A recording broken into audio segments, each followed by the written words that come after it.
Passer de 0 à 200 km/h à 40 ans, c'est largement faisable, mais pas sans un minimum de préparation, sinon tu risques de te faire un petit claquage. Et heureusement, cette vidéo est là pour t'y aider.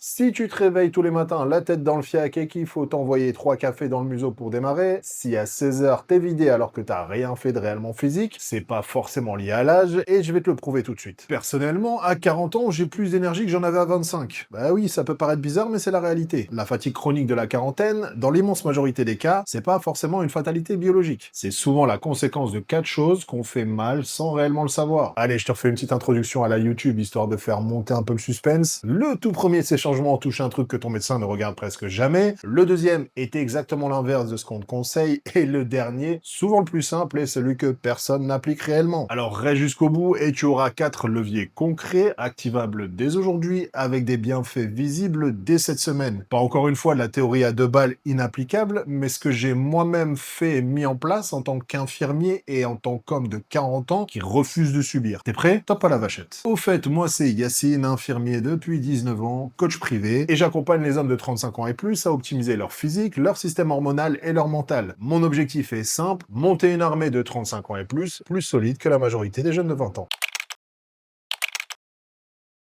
Le plus puissant de tous. Et là, on va pas viser la quantité forcément, mais la qualité. Alors, on répète depuis des décennies qu'il faut dormir 8 heures par jour. C'est une connerie totale. 8 heures de sommeil de mauvaise qualité va te laisser aussi épuisé que si tu en avais dormi 5. La plupart des hommes de 40 ans dorment suffisamment longtemps. La réalité, c'est qu'ils dorment mal. Mais à partir du moment où j'ai compris une chose bien précise, tout a changé pour moi. J'ai tout bêtement arrêté de compter mon sommeil en heures et j'ai commencé à le compter en cycles. Eh ben oui, parce que ton sommeil ne se passe pas d'un bloc. Il fonctionne par cycle d'environ 1 heure et demie, et à la fin de chaque cycle, il y a un léger moment où le réveil est naturel, plus facile et où tu émerges presque sans aucun effort. Le problème, c'est que si ton réveil sonne en plein milieu d'un cycle, en plein sommeil profond par exemple, tu vas te réveiller complètement à l'ouest, totalement vaseux, lourd comme une enclume, et ça même si t'as dormi 8 heures. Tu dors longtemps et tu te sens détruit juste parce que tu t'es réveillé au pire moment de ton cycle. Ce que j'ai fait, c'est très simple, j'ai calé mon coucher pour me réveiller à la fin d'un cycle. Tu comptes par tranche d'1 heure et demie depuis ton endormissement. Parfois, te coucher juste 20 minutes plus tôt va totalement tout changer. Et tu remarqueras que tu finiras potentiellement par te lever sans aucun réveil, quasiment automatiquement. C'est ce qui m'arrive actuellement, je me réveille naturellement, à peu près, toujours à la même heure. Et pourquoi c'est si important à 40 ans? Tout simplement parce que pendant le sommeil profond, ton corps produit l'essentiel de la testostérone et de ton hormone de croissance. Mal dormir, c'est te priver de ta propre régénération hormonale. Pour ce qui est du reste,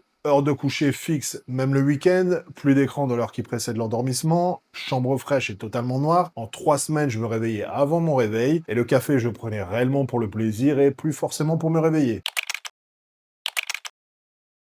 Se bouger plus pour être moins fatigué. C'est contre-intuitif, ça je sais. Quand t'es fatigué, ton instinct te dit de te reposer, de t'économiser. Et c'est exactement l'inverse qu'il faut faire. L'énergie, c'est pas un réservoir qui se vide quand tu l'utilises. Genre comme les voitures électriques, quand tu roules, ça se recharge, je sais pas quoi. Je pense que c'est ça, je suis pas garagiste. C'est un système qui se renforce quand tu le sollicites. Un homme de 40 ans assis toute la journée, son corps se met en mode économie d'énergie.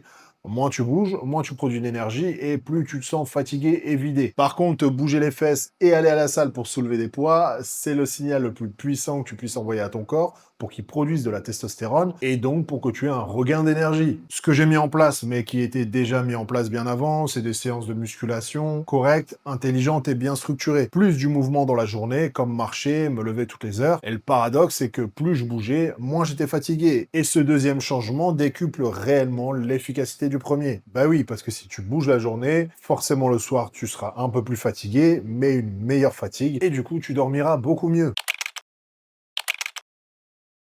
Le troisième changement, c'est à mon métier d'infirmier que je le dois, tout simplement, et tu vas vite comprendre pourquoi. J'ai commencé à réellement me pencher sur mes bilans sanguins et mon système hormonal. Parce que la fatigue chronique chez un homme de 40 ans, très souvent, ça a une cause hormonale. Et c'est le truc que personne ne vérifie, pas même ton médecin. Quand tu vas le voir en disant que t'es fatigué, irritable à côté de la plaque, il va vérifier potentiellement ta thyroïde, ton fer, peut-être ta vitamine D.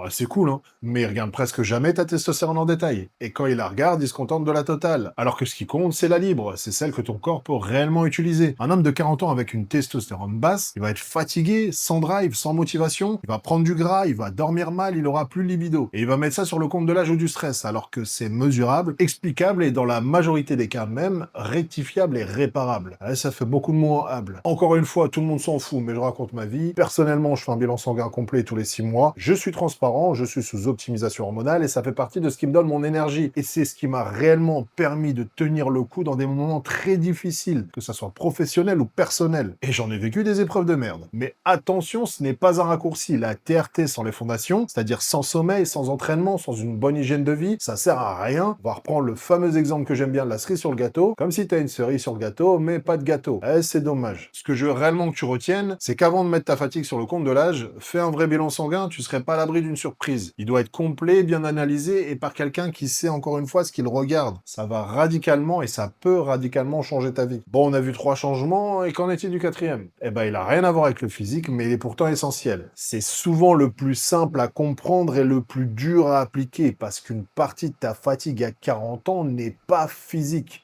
Elle est mentale. Et celle-là, aucun bilan sanguin ne va la détecter malheureusement. Le stress chronique maintient ton corps en état d'alerte permanent. Ton cortisol reste élevé en continu. Et un cortisol chroniquement élevé, ça épuise, ça empêche de bien dormir et ça va impacter ta testostérone. Tout est lié. Un homme qui rumine à 2 heures du matin, qui ne décroche jamais, sera fatigué quoi qu'il fasse par ailleurs. Ce que j'ai changé de mon côté, c'est que j'ai mis en place des moments où je décroche vraiment. Pour moi, c'est l'entraînement, c'est déjà en place avant, mais j'ai choisi d'optimiser encore plus. Donc, quand je vais à l'entraînement, mon téléphone est en mode avion, je veux pas qu'on me saoule. C'est mon moment à moi, c'est ma méditation. C'est le seul endroit où je pense qu'à une chose, à moi. Pour toi, ça peut être autre chose, mais il te faut impérativement un sas. Et si tu fais partie des hommes qui, comme moi à l'époque, mettent 10-15 minutes pour sortir de leur voiture en fin de journée juste pour rentrer chez eux, il faut réellement que tu trouves une solution avant le burn-out. Apprends aussi à déléguer le doute et les soucis qui ne te servent à rien. Tout ce que tu portes mentalement et qui ne te fait pas avancer va te vider pour que dalle.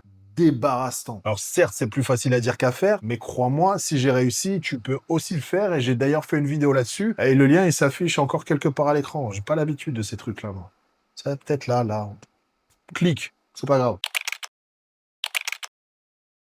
Le sommeil, le mouvement, les hormones, le mental, ces 4 changements, et tu as remarqué, ils sont tous liés les uns les autres. Un mauvais sommeil fait chuter ta testostérone. Une testostérone basse te démotive à bouger. Le manque de mouvement augmente ton stress. Le stress détruit ton sommeil. C'est un cercle vicieux ou vertueux. Mais ça, c'est à toi de choisir dans quel sens tu veux le faire tourner et surtout de mettre en place les actions qui coïncident. Ta fatigue à 40 ans n'est pas une condamnation, encore une fois, je le répète, mais c'est un signal d'alarme. Ton corps te dit que quelque chose ne tourne pas rond. Alors s'il te plaît, pose-toi, écoute-le, fais un état des lieux et agis. Et crois-moi, je te garantis que comme moi, tu auras beaucoup plus d'énergie à 40 ans que tu n'en avais à 25 ans. Si je l'ai fait, t'es capable de le faire. Si t'es arrivé jusqu'ici, encore une fois, merci à toi. N'hésite pas à me donner de la force comme tu aimerais qu'on te donne de la force. Un like, un abonnement et un commentaire si tu veux me faire la totale. Et n'hésite pas à laisser en commentaire lequel de ces 4 changements te manque le plus aujourd'hui. Je lis tout. Sur ce, évitez d'aller vous faire épiler à la cire si vous voulez pas avoir des boutons sur tout le corps pendant 3 semaines.